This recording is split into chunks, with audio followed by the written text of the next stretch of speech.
The show you have just seen is available anytime on HBO On Demand. Next on HBO. Go behind the scenes of the period mystery action film and starring Robert Downey Jr., HBO First Look Sherlock Holmes. Next on HBO. Game on!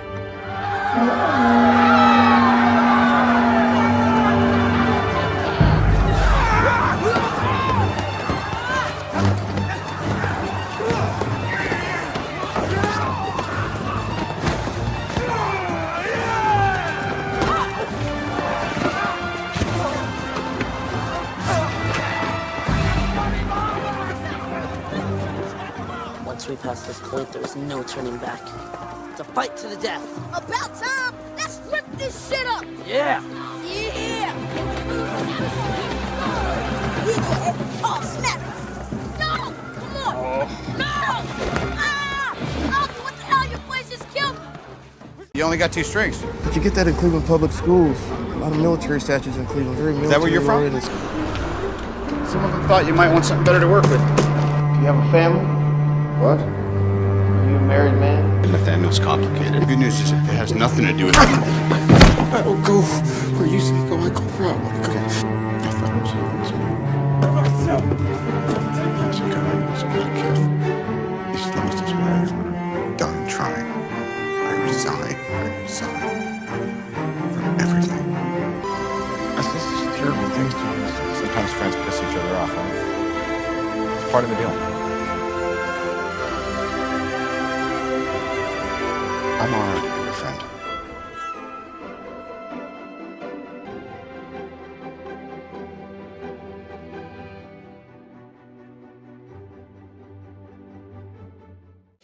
What was that you said?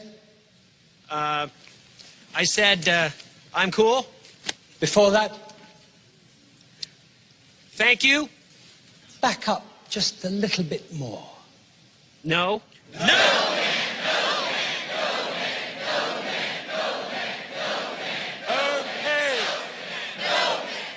If the molehill won't come to Terence, Terence will come to the molehill.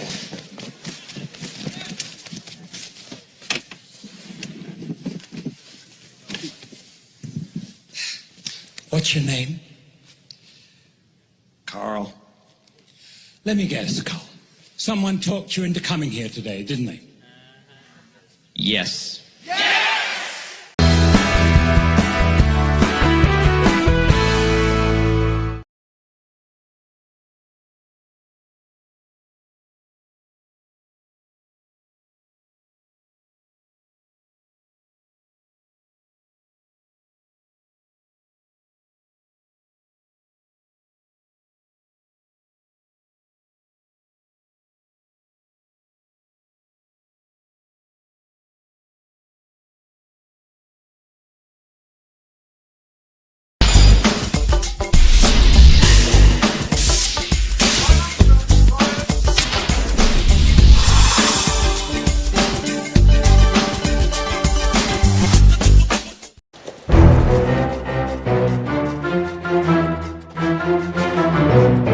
Pleasure.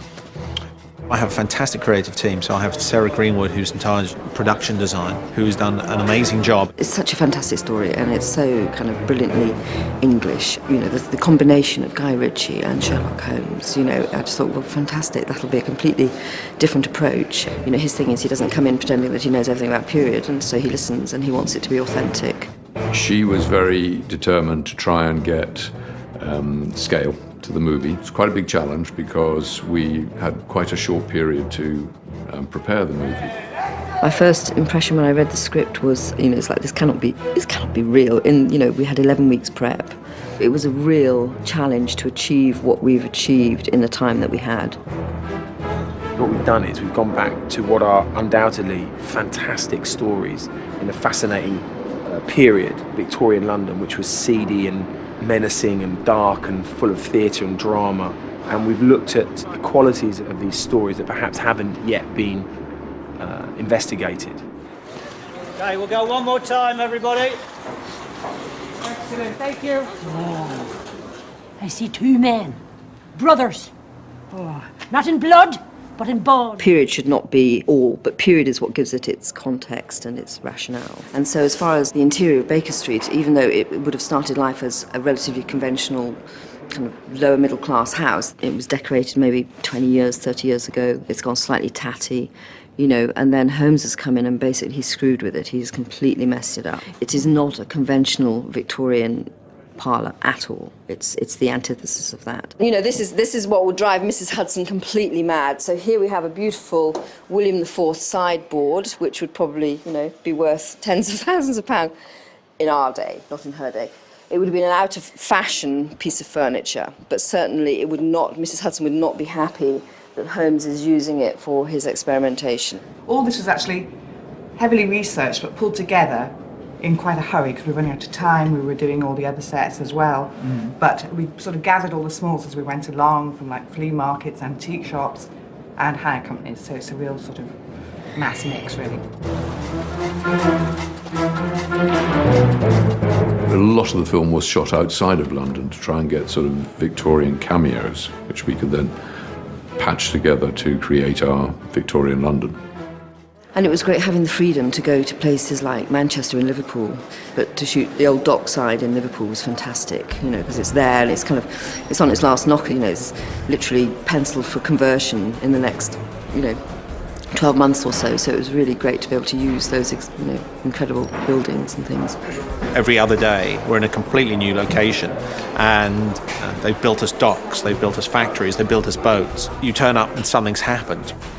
The work that we did at Chatham on the shipyard, you could not have done in a studio, not at that scale. It's just a sheer scale we were able to achieve outside. But I think the main contrasts in the film are within the exteriors and the interiors. So the interiors, you know, have a jewel-like quality, and then, you know, the monochromaticness, which is to a certain extent what London was like. He will use whatever you give him, which is great, you know, it's fantastic. And also see things in a slightly different way. We are in Somerset House, which used to be some old Tudor palace in the middle of London.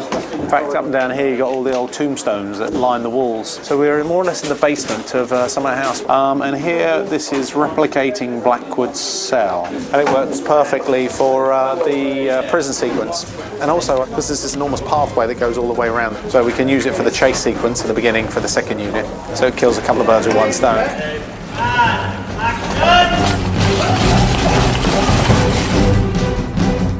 You really feel London, and you feel the characters, and you feel the life at that time. And it was a elegant time, and a seedy time, and it was a weird time. I love the contrast, I really do. I think, you know, from the grimness of this and the, you know, and Reardon's and everything to the grandness of, you know, the Grand Hotel or the Royal.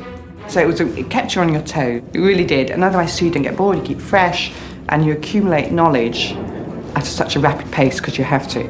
It does tick all the boxes. It does say this is Sherlock Holmes in this right period, but it also says that this is something, you know, very funny, fast-paced, fast-moving, and powerful. There's something very powerful about it, and that's what I've not seen in a film of this period. It was black and white, it was on TV. The deerstalker cap and the pipe and the elementary, my dear Watson. A deerstalker hat and an Inverness cape.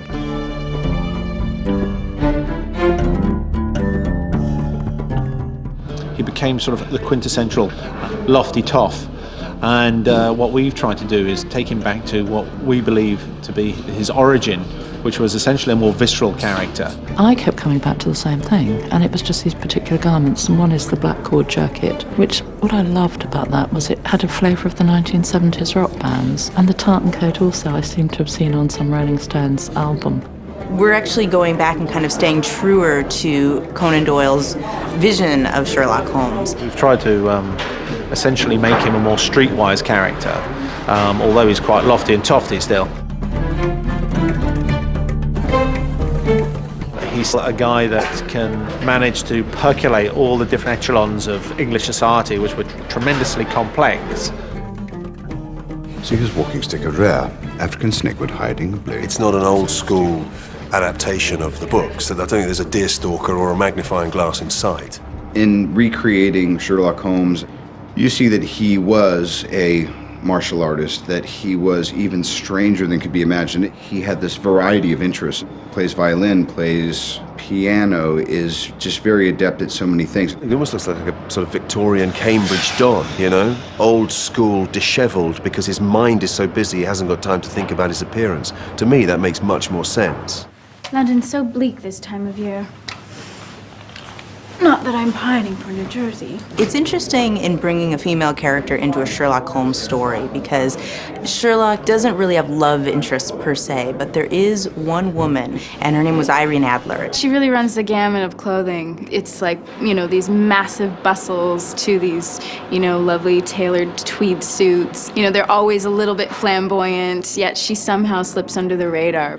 Slightly awkward in one way because she's always in disguise and you shouldn't notice her, but that's an opportunity I couldn't quite miss, you know, was to give her really strong colour. And this woman she's totally different to the rest of London.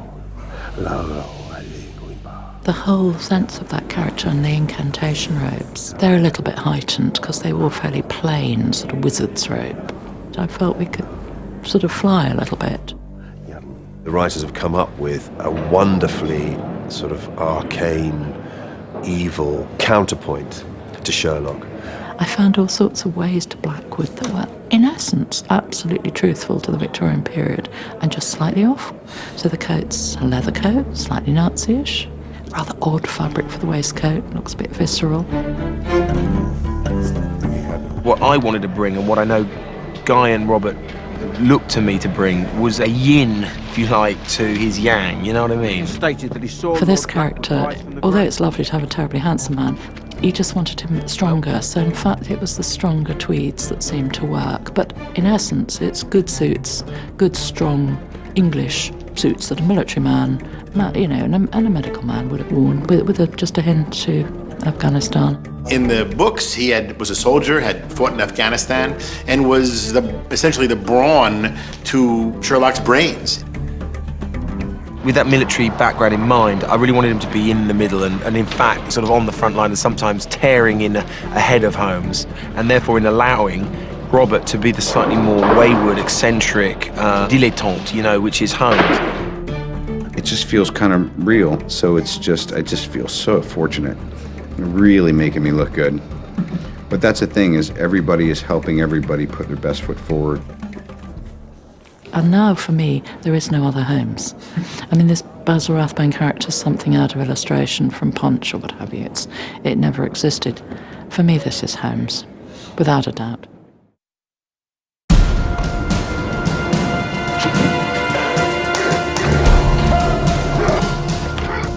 The idea of having Holmes be, of course, as smart as he is and as clever as he is, but still also be an action hero felt perfect.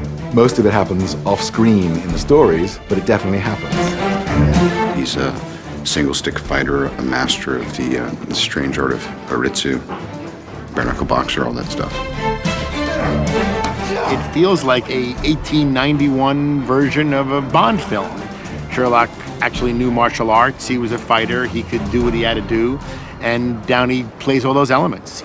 Sherlock Holmes was the first martial artist, really in Western culture. He studied something called Baritsu. Which actually is a form of jiu-jitsu, did exist, and so I thought, wow, this is fantastic. We can use all this. Can you go for the old trianglage? Yeah.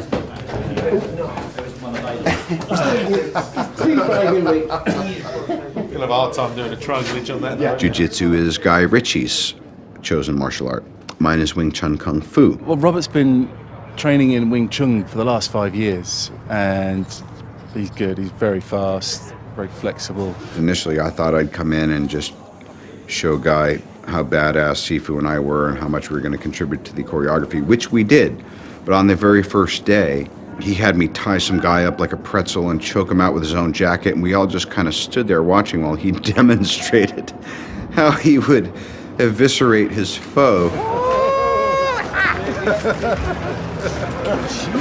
We've tried to integrate Sherlock Holmes into a sort of street level. We've tried to essentially make him a more streetwise character.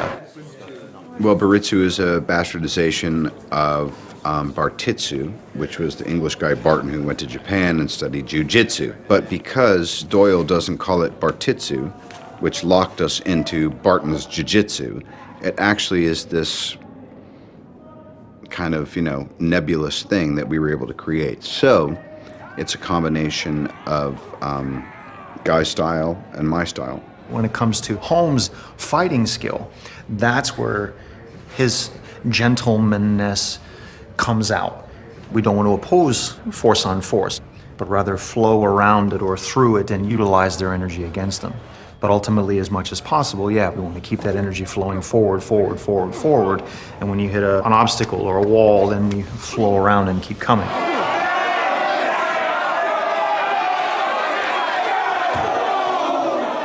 The idea behind the punch bowl sequence was that it's like his lab. It's where he goes to experiment and trial and error and make mistakes. So we're using sort of pressure points, how he's getting in to block the punches from the other guy. So you have to be able to see the larger picture, make sure that punch or that strike doesn't land its mark, and in turn, simultaneously go after the opening that has been exposed by the attack itself. Nice and lively, everybody. And basically we've been doing, as sort of safely as we can, full contact fighting. So there's some great shots there. Every hit you see him take is absolutely real, and the action they accomplished on that I thought was really quite extraordinary. He's very physical, and in fact outdoes a lot of the stuntmen with his physicality. You could not think of a more perfect Holmes.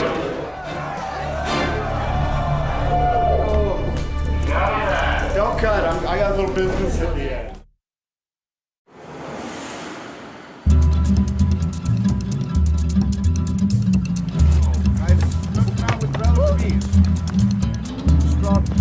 I love being an American playing Sherlock Holmes in England.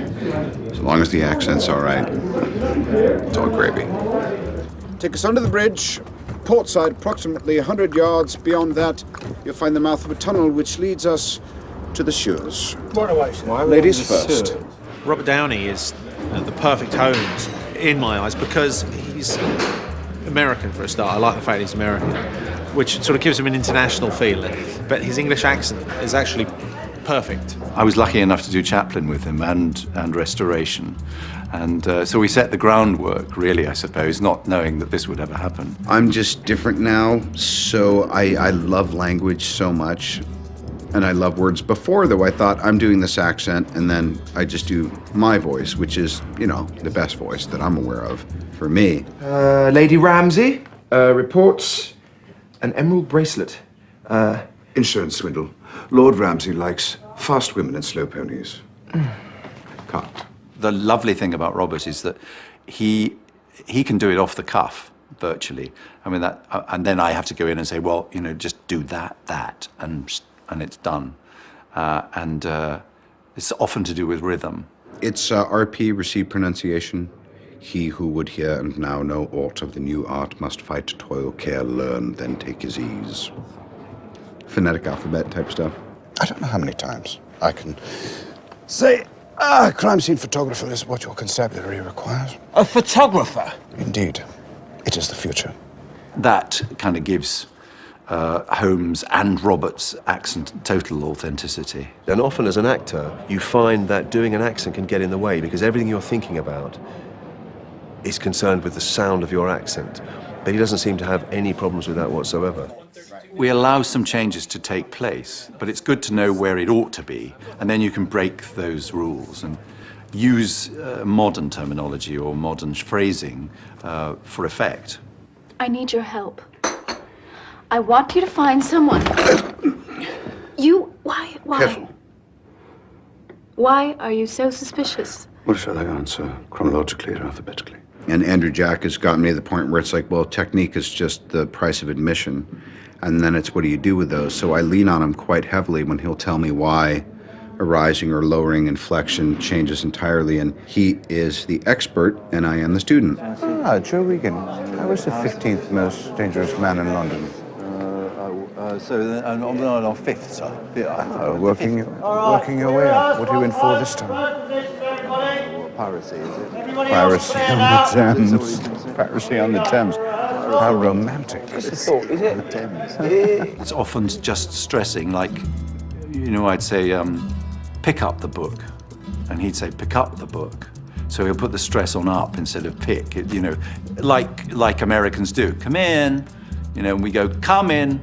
That said, he'd noticed I've come a long way in my confidence, and he also said my voice is just much less grating to work with because now I'm in my 40s and it's dropped into my chest a little more. My goodness me. Here we are. Well, they should be able to give us an address. My goodness me. What a coincidence. There's one thing about the watch you forgot to mention, Holmes. Okay, we'll go again on that. Reset, everybody. Do I sound like I'm doing an English accent at all? A little bit Quentin Crisp every now and then. What is up here? Map sign and hide together. Let's go to the top. Yeah, let's go to the top.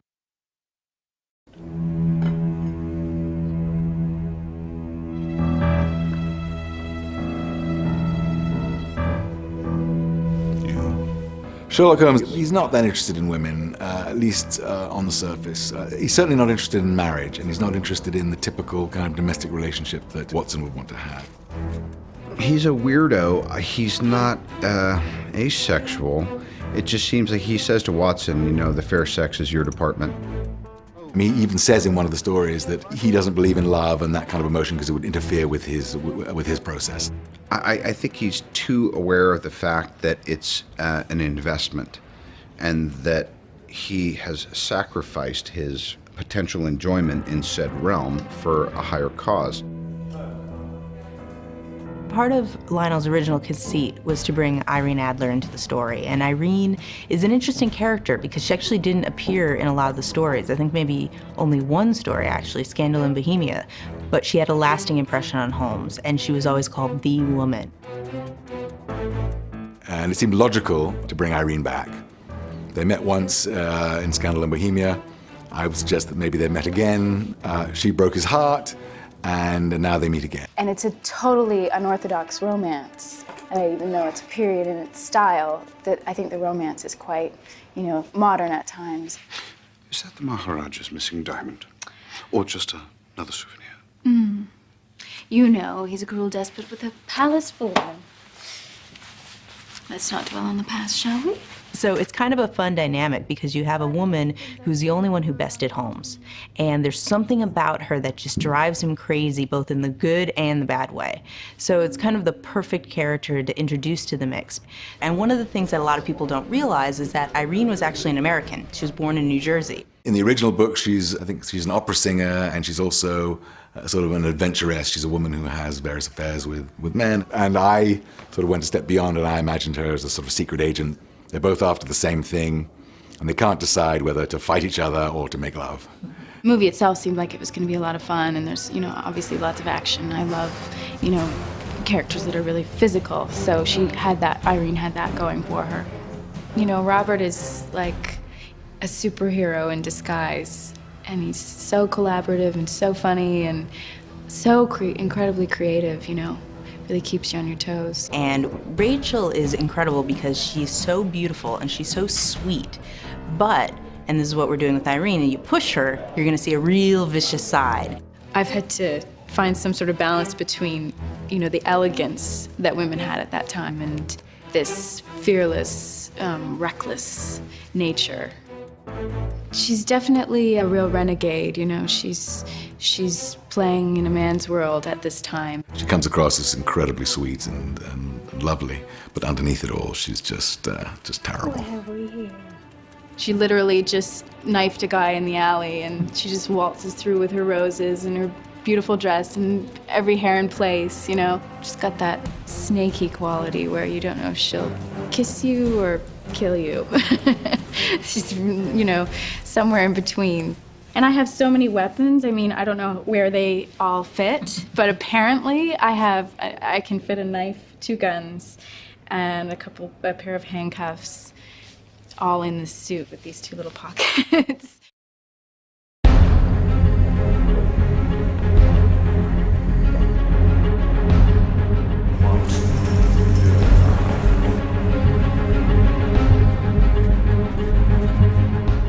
always been a big fan of Sherlock Holmes since I was a kid, and I'd always believed that there was something in there that hadn't yet been done. So when I eventually became a producer and started my own company, the first thing I decided to tackle was Sherlock Holmes. The images I saw in my head were, as I read these books, were completely different from anything I'd seen in any of the previous movies.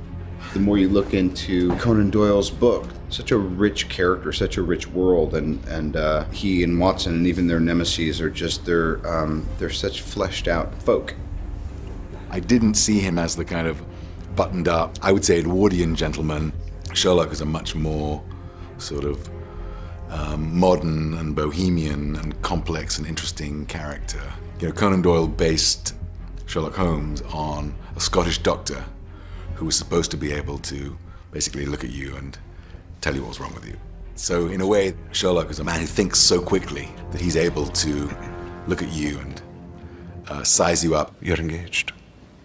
The ring has gone, but the lighter skin where it once sat suggests you spent some time abroad, wearing it proudly. What's very clear about Holmes, even in the Conan Doyle, is his humanity and his vulnerability as a person and all the issues that come with being a genius.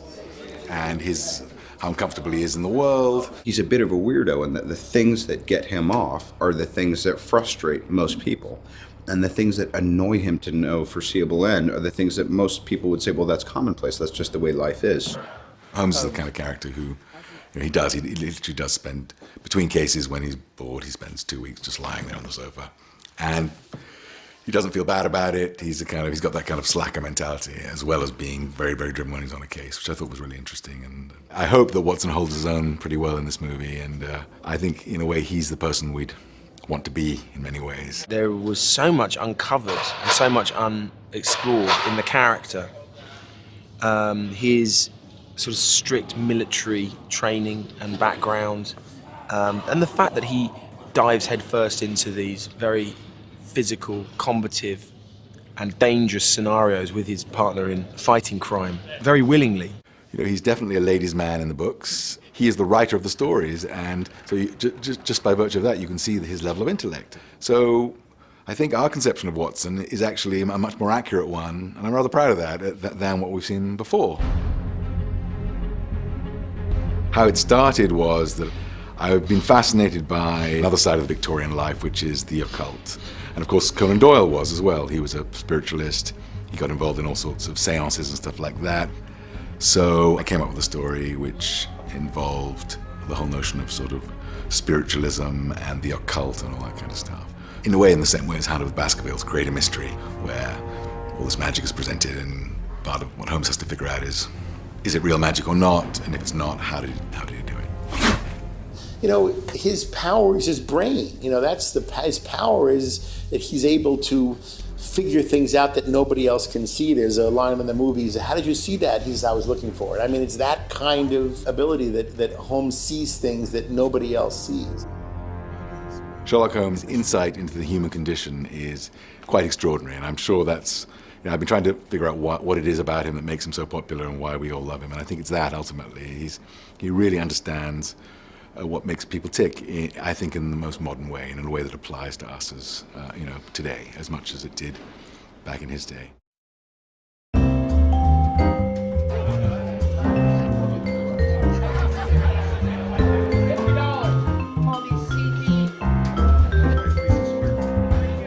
I thought I was a Sherlock Holmes fan and knew a bit about it. I know nothing. Compared to these people, I mean, their knowledge, their expertise is quite extraordinary.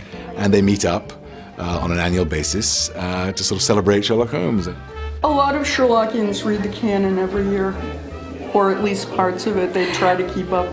Well, there's so much detail in the canon, and when we have these gatherings, people are always, somehow, there's quizzes, there's questions, and everyone's trying to outdo each other. I would like now to put you all in reading mode and listening mode, because I'd like to tell you the story, the real story, in the words of John Watson himself, of the giant rat of Sumatra. I think if Conan Doyle were alive today, he'd be bewildered by what we do. I don't think that authors expect to be remembered 150 years after they were born. Most authors are lucky to be remembered 50 years. Conan Doyle is still with us. Basically, Sherlock Holmes is the ultimate superhero in the sense that he's so very self-contained, he's always right. He is eccentric, he's odd, but he's always rational. He understands the law, but more important perhaps, he understands justice. It appealed to the Victorians at the time and to modern audiences now. I think one of the reasons why Holmes remains a popular character for the big screen and the small screen now too, is that every generation seems to be able to find something in that character. Before Rathbone and Bruce came onto the scene as Holmes and Watson, Watson was always way down the cast list. He was never seen as a partner to Holmes in the way we now think of him. And it was Hollywood who saw that really there were a partnership. Done a magnificent job at obliterating it. Christopher Morley, who founded the Baker Street Irregulars, edited a selection of the original stories, and he called it Holmes and Watson, a textbook of friendship. And that friendship is very important to the stories. They are great reading. There's no effort getting into them. Watson is the greatest narrator, just about, in the world because he doesn't expect anything of a reader and he writes in beautiful prose. I think Conan Doyle, like most writers, wanted to have interesting characters and people that you wouldn't expect what they were going to do next. And so he was trying to find that mixture between true suspense and entertainment, which I think he kind of succeeded in better than almost anybody else.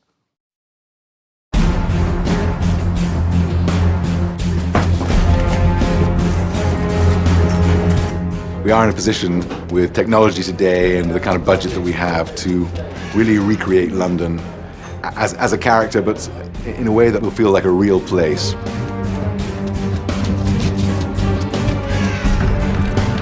We wanted to make London a character. We wanted to show London in the end of the 19th century at its greatest glory and at its most depraved. Well, it was the empire at its height. It was nasty, and the fog wasn't fog, it was smoke. And yet there's this sense of immense engagement in technologies of the near future and the sense of wonderment. I mean, London was as vibrant as New York in the 1890s, and arguably more so as the centre of the Industrial Revolution. It was at that period where they were doing things that were obscenely ambitious. By the nature of what this is, guys required to sort of step it up. The scope of this movie is much larger, both on a budget level, but just in terms of where we're shooting. Can you put a hand there? Sure. Put your hand there for a little bit of support. You know, have a good puff. And then look at what it is that you've just ascended, and then you're off. And then the camera goes too. Okay, stand by to go again. What we've done so far gives us all the pointers. You know, this is the feel of it, this is the look of it. Everything being photographic as opposed to painterly. So we wanted to show it, you know, and have it be a living, breathing thing. So we had to use visual effects because some of those elements don't exist anymore. We have incredible locations in this movie. We want to really maximize it and then let our visual effects guys take over and bring it back in time. We did start in places that do exist and added to it and built on it and created just a whole size and scale of the city that you've never seen before. It's one of the joys of making film, and especially making film in today's day and age, when, you know, we have bigger budgets, we have more effects at our fingertips, and we can really go back to London of 1891 and recreate it.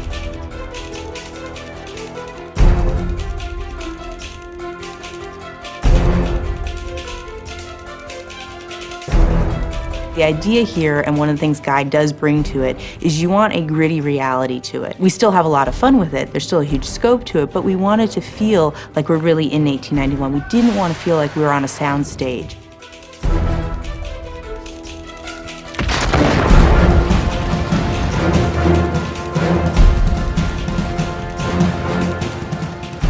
It just is a vast canvas. It's a huge looking and feeling movie. It has weight to it, and it has scale and size and panorama.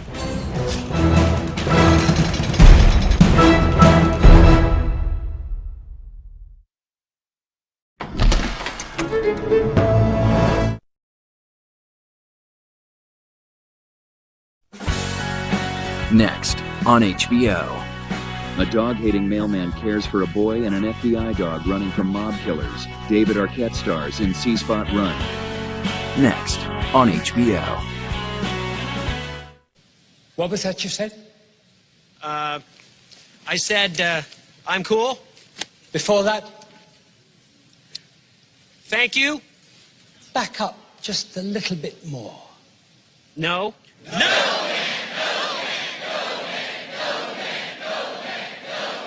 Okay. If the molehill won't come to Terrence, Terrence will come to the molehill.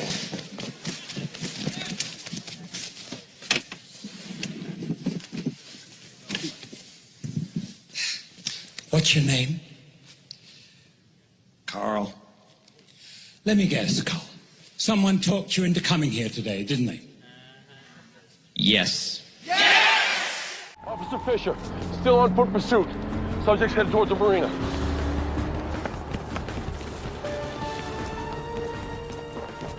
It's like 2 blocks to the bridge. Home free.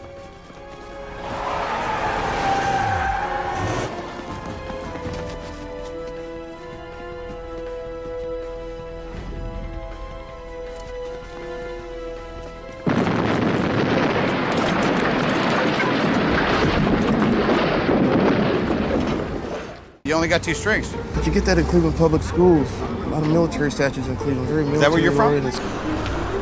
Some of them thought you might want something better to work with. Do you have a family? What? Are you a married man? Nathaniel's complicated. The good news is it has nothing to do with I will go where you say go. I go where I want to go. I thought it was He's a guy. He's a good kid.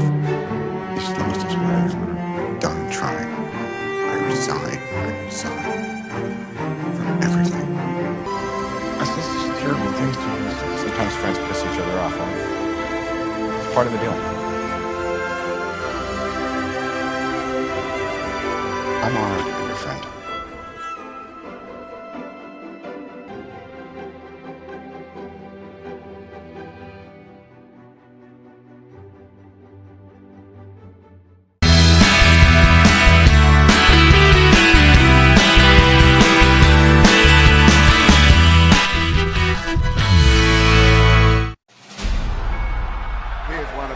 True warriors. What a way to set off the new year. It's a confrontational sport. It's about humanity and human qualities. His fortitude, his strength, his ability to keep going through the toughest of circumstances. Round 1 is an all-out war. Why should a fight like this even be scored? Just let him fight to the finish. Down goes Diaz. If I show him that I'm hurt, he was gonna jump on me, so I kept fighting my heart out. How bad you want it? You got it big like you've never done. Both men think they're winners. There was no way in hell that fight was 116, 1 down. Which man wants it more? Johnson stalking relentlessly. Williams has landed more jabs than anyone ever landed on right. And that is a look-up defeat. The hallmarks of a great fight are constant shifts in momentum. The ending is difficult to determine. The commission has removed an illegal implement from Antonio Margarito's hand wrap. Take that jab, stab him in his heart, rip around him side. More unexpected things happen here than anywhere else. Klitschko is a cold, calculated, cerebral killer. Go! Go! I never wanted to quit, man. That's never in me. I wanted to go full 12 rounds. Arioli is weeping in the ring. A truly brilliant performance for a truly brilliant fighter. Floyd Mayweather's better than ever. That is the most spectacular one-punch shot of Manny Pacquiao's incredible career.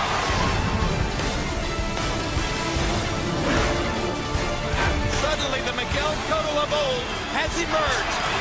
They are warrior kings with armies of fans who follow them to the battle. Too fast, too powerful, too good again. Oh my gosh. We thought Manny Pacquiao was great. He's better than we thought.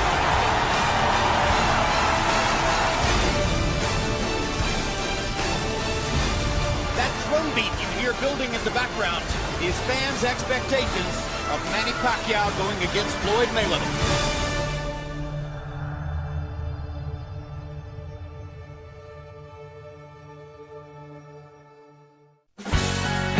Next on HBO.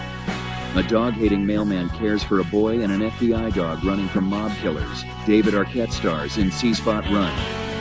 Next on HBO.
Go away.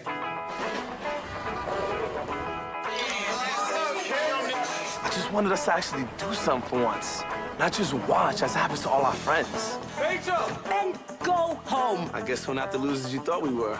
No, you still up. Name tag spelled wrong. Straight up bootleg. Yo, there ain't no bootleg. Really? Give me 500 for the lot. I'll throw in a blender. 400. Go. 500 it is. That's your idea, having it all worked out? Bootleg leather jackets? Well, call your friend back here, please. Yeah. Yeah, I'll do that. Do not waste your time. Don't waste your money. 1 million people before you have failed trying to do exactly what you want to do. Laugh all y'all want. We're gonna change the game. My man here isn't like everybody else. He's a visionary. How wonderful. How long are you gonna keep saying the man for? Until we are the man. Oh, easy money. We'll have fun. Anything is still possible in America, baby. It's not about money. It's about respect. It's history of the making. It's that time of year again. What time? Time to buy cookies for my daughter. What's your problem? I just don't want to buy cookies from a middle-aged man. You look worse than the urine-stained homeless man. What? Is that your son?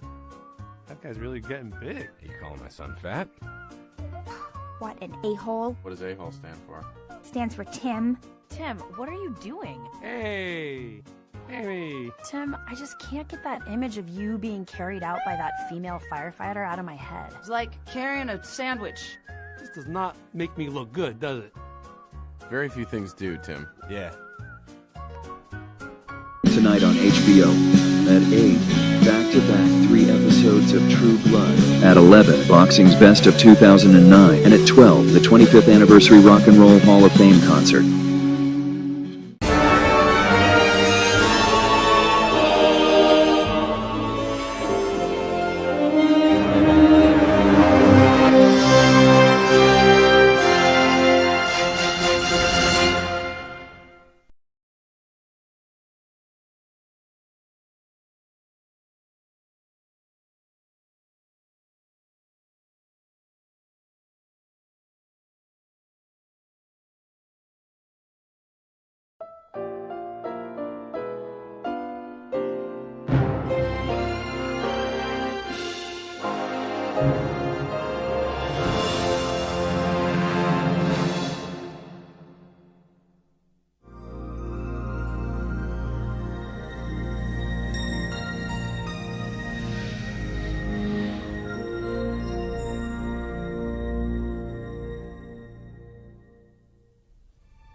Next on HBO. In this journey it became of the new wilder dinosaurs. Sam Neill, Laura Dern, and Jeff Goldblum star in Jurassic Park. Next on HBO.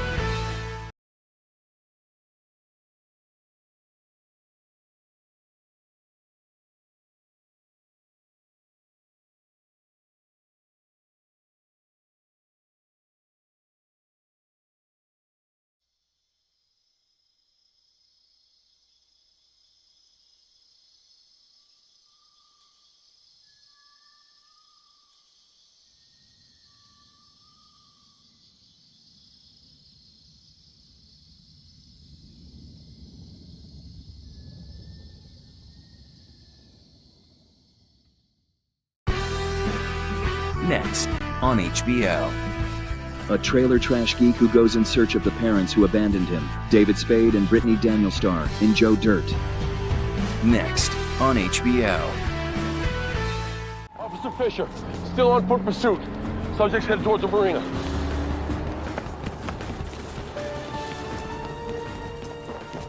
It's like 2 blocks to the bridge. Home free.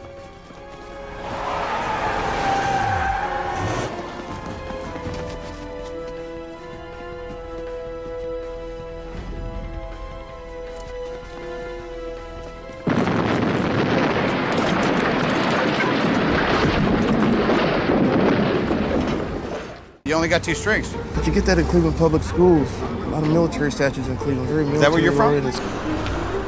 Some of them thought you might want something better to work with. Do you have a family?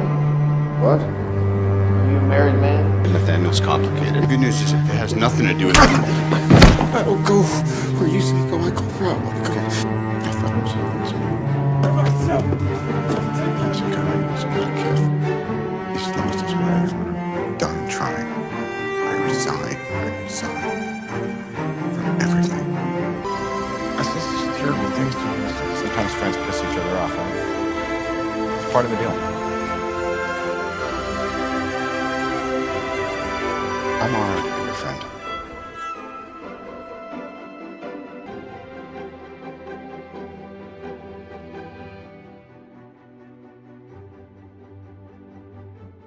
Yo, better get out, man. It's time to get paid. Go away.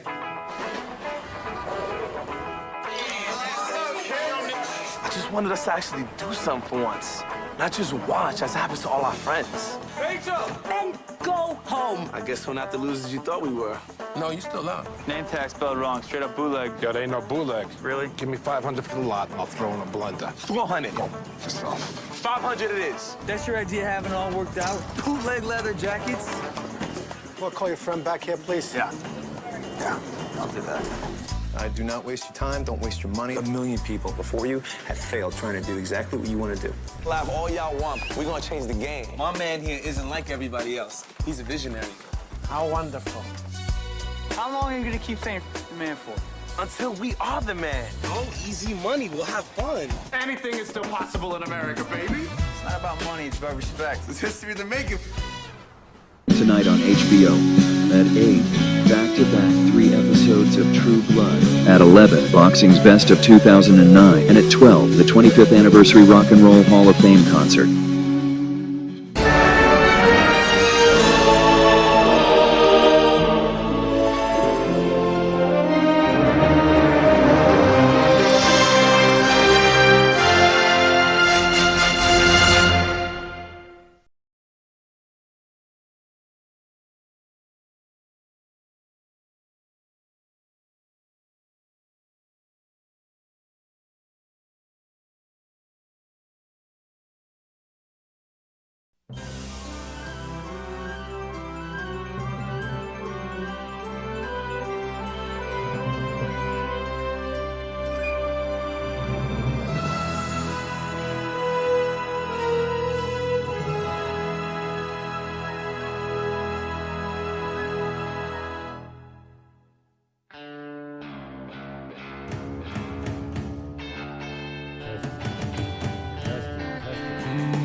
Immigration ID.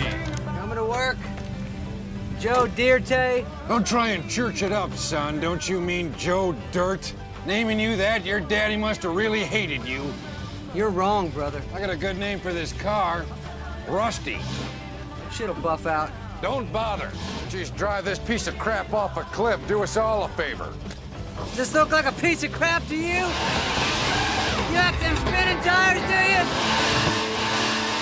You suck! You do!